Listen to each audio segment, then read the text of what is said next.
కంట్రోల్లోకి తీసుకోవాలి.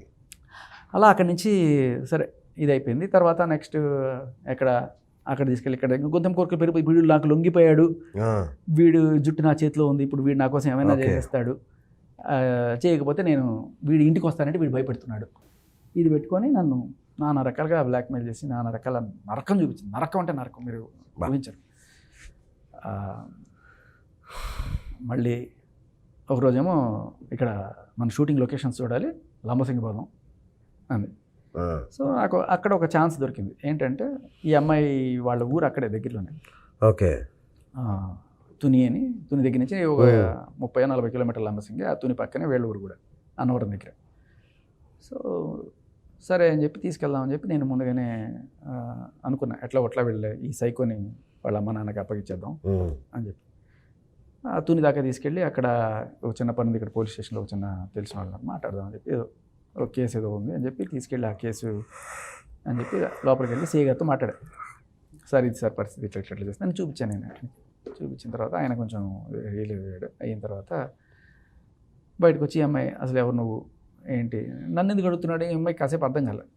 తర్వాత ఈ అమ్మాయి ఆ సైకోయిజం చూపించడం మొదలెట్టింది, గట్టి అరవడం మొదలెట్టింది. ఏమనుకుంటున్నావు, నేను అమ్మాయిని, నేను మేజర్ని, నేను ఎక్కడికైనా వెళ్తాను, ఎవరితోనే వెళ్తాను, నువ్వెవరు నన్ను అడగడానికి, ఇలా గట్టిగా అడగడం మొదలు. అక్కడ ఎస్ఐ గారు గట్టిగా అన్నమాట, నీకు పెళ్ళయింది, అతనికి పెళ్ళయింది, మీ ఇద్దరు కలిసి ఇట్లా తిరుగుతుంటే దీన్ని ఏమంటారు, వ్యభిచారం అంటారు, తీసుకెళ్ళి ఇద్దరు లోపలేస్తాను, ఏమనుకుంటున్నావు అంటే అని చెప్పి గట్టిగా ఇచ్చాడు.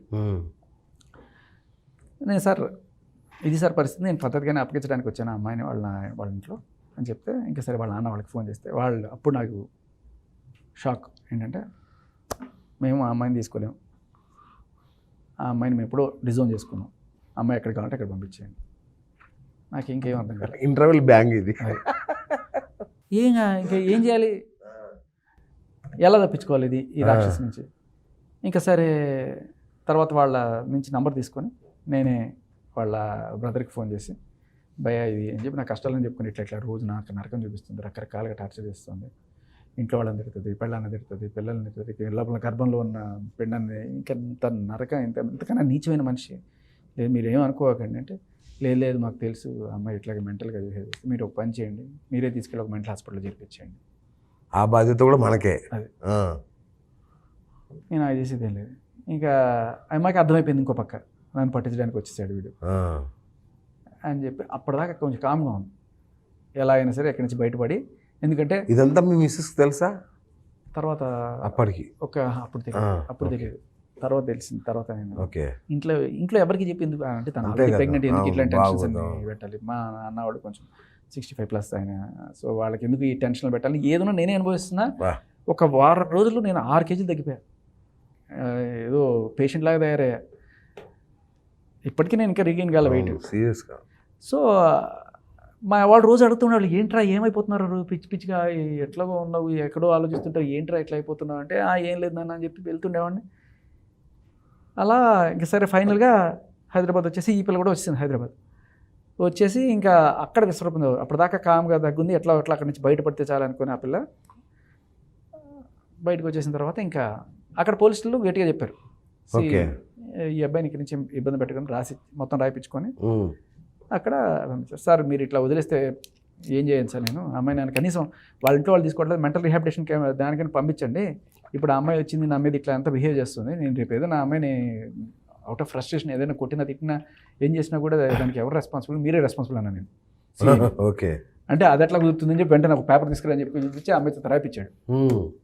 ఇది మొత్తం రాయిపించి, ఓకే సో అది కాదనుకుంటా, ఏదండి వెనకాల ఒకసారి ఇదే రాయిపించి తర్వాత ఏ సంబంధం లేదు అని చెప్పి పంపించేస్తే, మళ్ళీ ఇక్కడికి వచ్చేసి వెంటనే సేమ్ మళ్ళీ బ్లాక్మెయిల్ అనమాట, నువ్వు వస్తావా, నేను మీ ఇంటికి రాను, మీ అపార్ట్మెంట్ ముందుకు వస్తే నేను వచ్చేస్తా. ఏంట్రా ఇంకా సరే ఇంకా ఫైనల్ సెటిల్మెంట్ ఇవాళ ఇంకా నేను వదిలేస్తాను, ఒక్కసారి రా అని. సరే ఆఫీస్కి వెళ్ళగానే ఇట్లా పెట్టి లాగి ఇలా అనుకుంది, ఒకసారి ఇలా అనుకుని పర్సన్ ఏదో పూసింది, నాకు తెలియదు వాళ్ళ మోడస్ ఆఫ్ ఆపరేండి ఏముంటుందో తెలియదు, జుట్టు అంతా తీసేసింది ఇట్లా అంది. నా సార్ గట్టిగా నేను ఒక్కసారి ఇదేంటి ఇది గాయం ఇది గీకినప్పుడు కాదు కదా. కాదు. ఓకే. యాక్చువల్ గీకినప్పుడు నాకు ఇక్కడ ఇదంతా అయింది. యాక్చువల్ my పోలీస్ స్టేషన్లో చూపించాను కూడా. ఆ, పట్టించుకునే నాదుడే లేడు సార్ పోలీస్ స్టేషన్. మగాడు అవునా? బతుకు కుక్క బతుకు నేను చెప్తున్నా కదా, పట్టించుకునే నాదుడు లేదు. సరే వదిలేండి మనలాంటి వాళ్ళే అలా మాట్లాడితే సామాన్యుడి పరిస్థితి ఏంటమ్మా? సార్. నాదేంటి సార్, ఎస్పీ ఏం చేయలేక ఖాళీ కూర్చున్నాడు సార్. బా. ఉమ్, అయిపోయింది.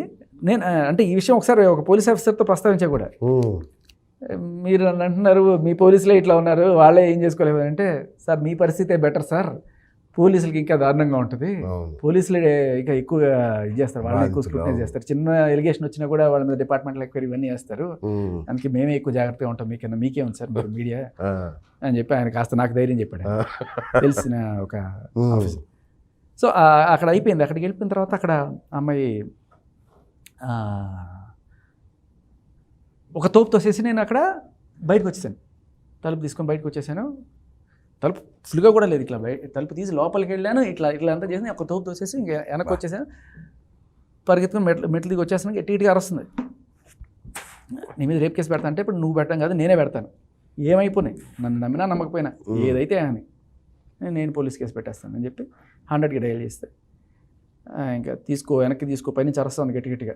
అది సెకండ్ ఫ్లోర్, మేము కిందకి వచ్చేసాను. కిందకి వచ్చేటప్పుడు తీసుకోకపోతే నీ జీవితం పెంట చేసేస్తాను, నాశనం అయిపోతుంది, నీకు తెలియదు నా సంగతి, అది ఇది నడుస్తూ ఉందన్నమాట. నువ్వు ఏమైనా కానీ నేను పోయి జైల్లో కూర్చుంటే హాయిగా, నాకు అదే మనశ్శాంతి, ఇక్కడ నేను ఉండలేను, ఇంకా నా వల్ల కాదు అని చెప్పి బయటకు వచ్చేస్తుంటే, ఇంక ఈ లోపల మన పెట్రోలింగ్ వాళ్ళు ఫోన్ చేశారు. వచ్చారు, రాగానే ఇది ఎక్కడంటే నేను తీసుకెళ్తున్నాను. ఈ లోపల ఈ అమ్మాయి ముసుగు కట్టేసుకొని వెళ్ళిపోయింది. అక్కడి నుంచి వెళ్ళిపోతుంది. నేను గట్టిగా అరుస్తున్నాను కానీ ఆమె వెళ్ళిపోయింది. ఇంకా పోలీసులు కూడా పట్టుకోలేక. పోలీసులు పట్టుకోలే. మన వాళ్ళు ఆడపిల్లని టచ్ చేసి ధైర్యం లేదు సార్. Okay okay. నేను చెప్పినా కదా. అయిపోయింది. వాళ్ళు లోపలికి వచ్చారు, తీసుకెళ్ళాను. అది మొత్తం సీన్ ఆఫ్ అఫెన్స్ మొత్తం రికార్డ్ చేసుకున్నారు. తర్వాత సాయంత్రం వచ్చి కంప్లైంట్ ఇవ్వండి సార్ అని చెప్పారు. ఇంకా సాయంత్రం పోలీస్ స్టేషన్కి వెళ్ళి నాకు జరిగిందంతా అంటే మీకు చెప్పింది కొంచెమే, మాటలే చెప్పాను మీకు, ఇంకా చాలా దారుణం, ఇంకా ఎంత దారుణం అంటే అంత దారుణం.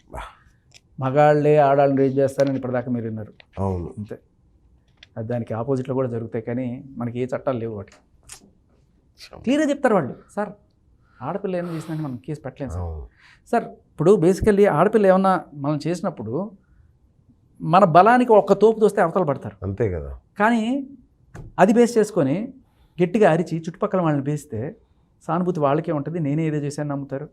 తర్వాత పోలీస్ స్టేషన్కి వెళ్ళి కేసు పెట్టినా నన్నే ఇది చేస్తారు. ఈ చట్టానికి ఈ చుట్టుపక్కల సమాజానికి భయపడి మనం మూసుకొని ఉంటున్నాం తప్ప బలం లేకపోతే తొయ్యలేక కాదు. అంతే కదా.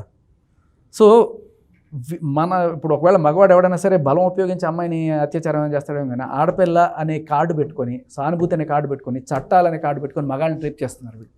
మగాడిని రేప్ చేస్తున్నారు వాళ్ళు. ఆ హ్యూమిలియేషన్ తట్టుకోలేక నేను లిటరలీ సార్ సిఏ గారి దగ్గర ఈ కంప్లైంట్ ఇచ్చినప్పుడు ఏడ్చాను కూడా, నేను నమ్మరు, ఆల్మోస్ట్ ఒక సెకండ్. ఏమంటారంటే సార్ వాళ్ళు ఎంత నమ్మరు సార్ బేసికల్లీ, అంటే ఇదే ఏదో తప్పు ఉంటుంది, ఇదే ఎవరైనా సరే అంతే. మగాడు కూడా నమ్మడు సార్. కరెక్ట్.